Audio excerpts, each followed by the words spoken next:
Elle n'a pas encore de nom, de genre, va mesurer 7 mètres et peser une centaine de kilos. Cette marionnette en osier est une enfant sauvage, comme dans Peter Pan. Elle s'animera, station 4, à l'université. C'est une station qui va évoquer l'après-guerre et notamment le fait qu'après la guerre, de nombreux enfants orphelins sont restés seuls évidemment, à Caen, dans les rues et ont appris à vivre différemment, à se reconstruire.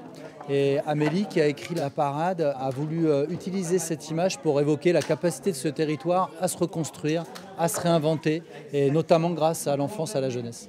À une semaine du défilé, la marionnette est encore en pièces détachées entre les mains des bénévoles. Je travaille le mollet. Là, il y a le genou et sûrement. Ça doit faire comme ça. Les mains, j'ai attaqué hier. On a eu le plaisir de travailler sur l'avant-bras, la cuisse. Là, on est sur les fesses. On échange un bras contre la paire de fesses. Bistouri, merci, jeune fille. Hein, Vivi, tu veux faire les fesses? Oui, comme toi.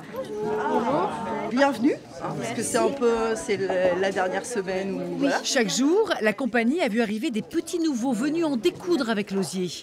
Mais il y a eu aussi des fidèles présents les 6 semaines de création. Ici, se sont noués des milliers de fils de fer, mais aussi des liens d'amitié. Ah ben là, on a tissé des kilomètres et des kilomètres. Ouais, parce que en fait, vous pouvez voir, les après-midi, c'est ouvert à tous les publics.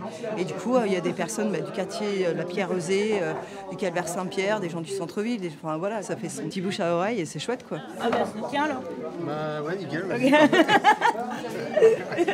Ça fait 5 semaines que je suis ici, donc je suis sculpteur sur fer, donc j'aime bien un peu tout ça. Donc déjà, voilà, puis tout simplement rencontrer du monde là. Et de la rencontre surtout. C'est impressionnant, c'est super. Voilà. La marionnette sera assemblée ce week-end au parc des expositions. J'ai hâte de voir ça. Et quand tu assembles tout ça, en fait, c'est un être humain. Et donc dès que la tête bouge un petit peu avec les fils, un bras et tout, elle prend vie et c'est quand même un truc extraordinaire, quoi. C'est très émouvant. D'ailleurs, tu vois, juste d'en parler, j'ai des frissons. Cet enfant sauvage devrait ressembler à cette marionnette conçue pour un autre spectacle. Entourée de petits danseurs et danseuses, elle va s'animer pour proposer un moment de poésie et de fierté pour les 1200 petites mains caennaises qui l'ont fabriquée.